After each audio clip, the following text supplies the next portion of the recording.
રહ્યા છો AB48 news. નજર કરીએ આજના મુખ્ય સમાચારો પર. અમદાવાદ સાબરમતી ગાંધી આશ્રમથી ગત તારીખ 3 જાન્યુઆરીના રોજ રિટાયર્ડ લેફ્ટનન્ટ જનરલો, બ્રિગેડિયરો અને અન્ય કુલ 11 સભ્યોની ટીમ દાંડી પદયાત્રાએ નીકળ્યા હતા.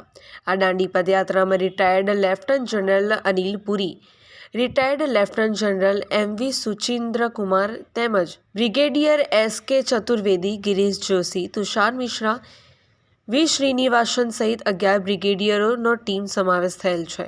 આ દાંડી પદયાત્રામાં મુખ્ય હેતુ ભારત સરકારના વિવિધ કાર્યક્રમો અંગે લોકોમાં જાગૃતતા લાવવા તેમજ સરકારના 2026માં વિકસિત ભારતના સંકલ્પ છે તેને સહયોગ આપવાના હેતુ માટે સાબરમતી ગાંધી આશ્રમથી દાંડી સુધીની પદયાત્રા કરવાનું આયોજન કરેલ છે. આ દાંડી પદયાત્રા અંકલેશ્વર ખાતે આવી પહોંચતા જવાહર બાગ ખાતે નગરપાલિકાના સેનેટરી ઇન્સ્પેક્ટર રઘુવીરસિંહ મહેડા સહિતના આગેવાનોએ ભવ્ય સ્વાગત કર્યું હતું અને NCC સુરતના કેડેટ હાજર રહ્યા હતા અને સલામી આપવામાં આવી હતી.